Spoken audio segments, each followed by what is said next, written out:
Hi, I'm Pattu from freefincal. You might have seen WhatsApp forwards or maybe images on the internet about when should my child start preparing for IIT JEE, and you might have seen a sperm, and they say that you must that the child must start preparing since the time it was a sperm, and that's actually true if you ask me. I think the broader picture is the broader question is how do we help our children achieve their goals, achieve their dreams? How do we push them towards excellence? And the first thing that we need to understand, this is the dream, I mean, this is the duty of every parent, not just the dream. It has to be, I mean, it is our duty to make sure our children um, uh, work hard and try and have a goal, have dreams, and work towards those dreams, and do as much as possible from our end to help them achieve it. They may or may not achieve it, but that's a different matter. But we are going to still support them and love them. That's a different matter. But we still need to try. And when should we start doing this? Well, we should start doing this a little before we decide to become parents. We must understand what the job entails. So the first step I would say is to stop measuring success in terms of success, and we should not. I'll explain what that means as we go along. So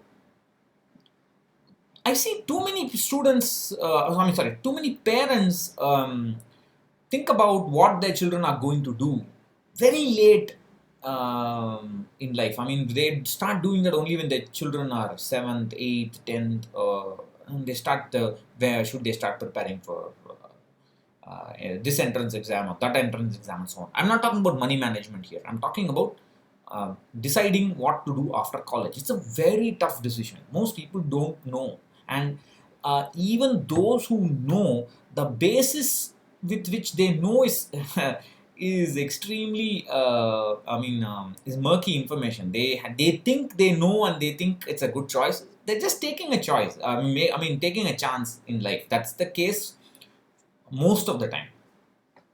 So the problem is that people are waking up to this idea very late, and I think they should start doing it even before the children start their schooling.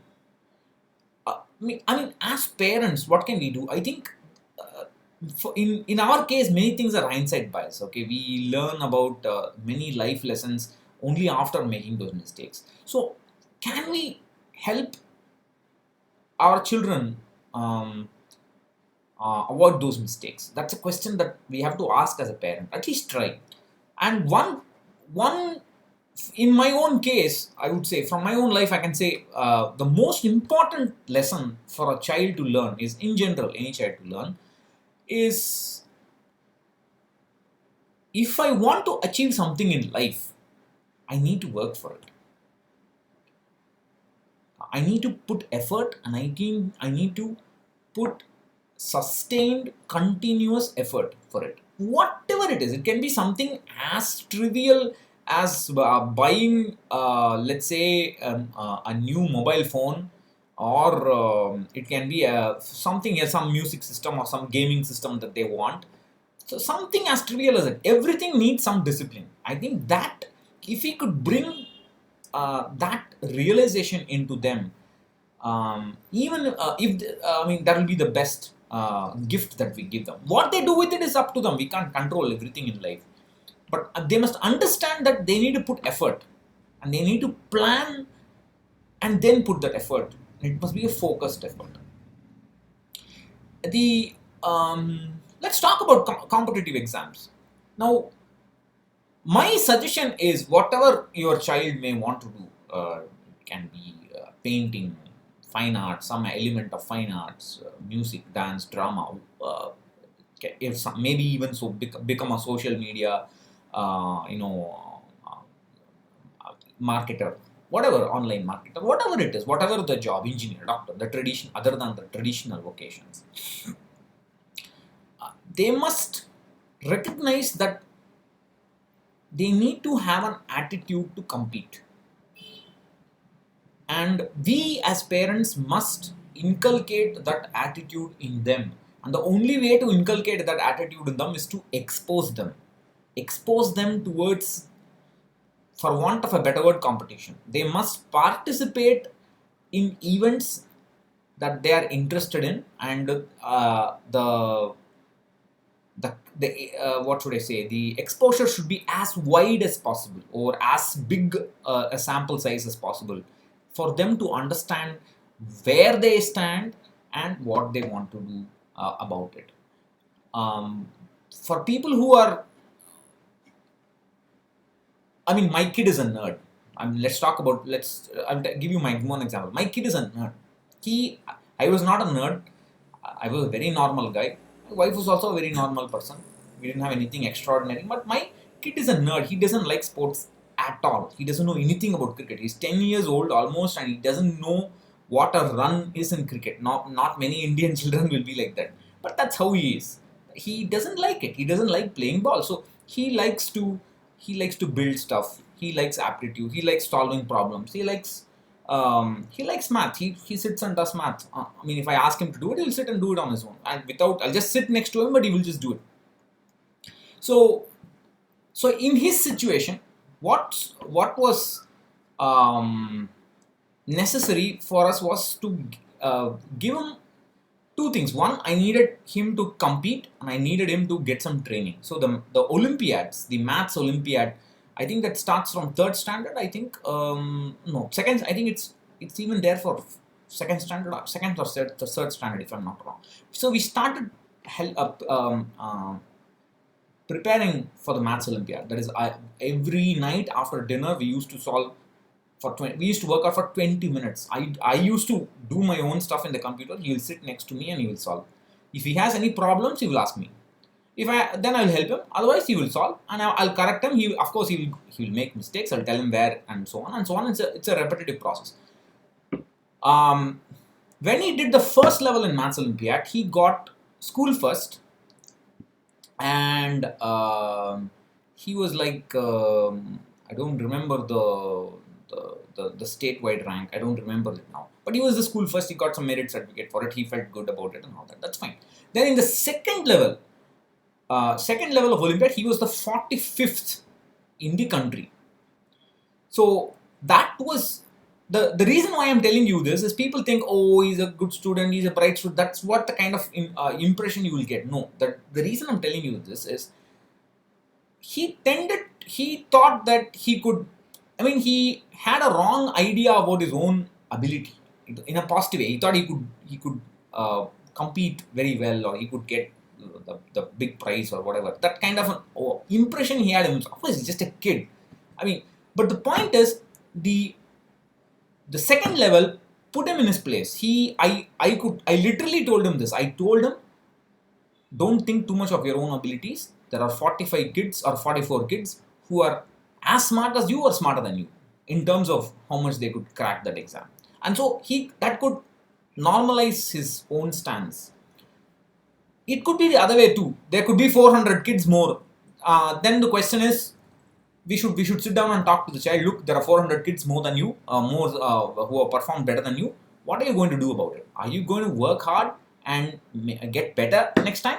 Or are you going to say, no, this is not for me, and do something else? You can say, this is not for me, and do something else. But you must compete and get better in that avenue. It could be something else. It could be painting, or maybe a chess competition, whatever it is. But you must try and get better. It is not how much you score, what rank you get, but are you getting better all the time? Because it's something you love. That's what you said. So that kind of a discussion and that kind of a very gentle push, we should not push them. When I say push children, people think, oh, this guy is saying get more marks. No, I'm not talking about marks. I'm talking about the process. If you want to take Mahendra Singh Dhoni's example, is the child focusing on the process? Is the child getting better and better in the process? That's why I said, do not measure success in terms of success. We measure success in terms of the process. There's a concept called ikigai in Japanese. It means doing the small things one at a time better. It's a corporate management idea. but it's like doing small things one step at a time better, and that's what we should be doing in parenting itself, and pushing our children to become better. So start early, make them compete whatever exam, let them whatever exam or whatever avenue, let them compete, and tell them you, if you need to, if you're here but there's this much space above, if you need to go from here to there, you need to put in effort, and make them put in the effort, hold them, give them support, let's put in the effort, let's see what happens. Even if they get better a little bit, we praise them, we give them, we buy them gifts, tell them get better again, get better again, get better again. That is enough.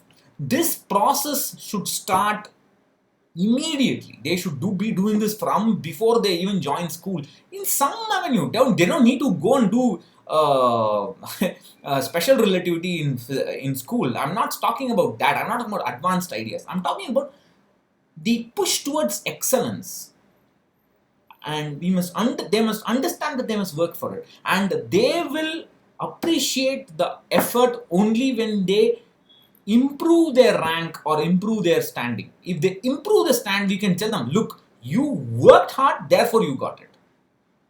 So that is the biggest gift we can give our children, the recognition that effort is necessary. And once they realize that hard work is necessary to get anything in life, your job as a parent is done, in my opinion. So I think we should start very early to push our children, not in terms of getting more and more marks, but in becoming better. I'm not, I mean, when I say this to people, they usually think in terms of rank and score. I'm not talking about rank and score. Improvements by sustained efforts. And we have to push them. If we do that from, let's say, LKG, UKG, first standard, second standard, by the time they get to 6th, 7th, they will be able to tell you clearly what they want to do with their lives. That's very important. They must be clear. And they will take the decisions. They will be independent and individualistic to take those decisions. And they will guide their own careers, and all we need to do is just be next to them. And that will help them prepare for those big entrance exams after 12th standard. So much better. That is my strong belief. I'm saying this not only as a parent. I don't have experience of parenting, because my child is only a 10-year-old. Sorry, he's in the 4th standard. But my experience comes from handling younger kids from 17 all the way to 25 at IIT Madras. And if you look at the successful ones, they're all the ones who work hard. Their focus is on the process. They will work hard without worrying about marks. They know that if they put in the effort, it will pay off. They don't worry. They don't judge themselves in terms of mark, and they don't crib without. I mean, these are people who will just put in the effort, and they will never complain about the system. They will not say, "Oh, our system is bad. Teachers are bad. They are bad." They're all the hard workers, and that's what we should help our children become. We should achievers are people who work without complaining, in my opinion. Let me repeat: never judge success in terms of success. So I'll catch you again in another video. Bye bye.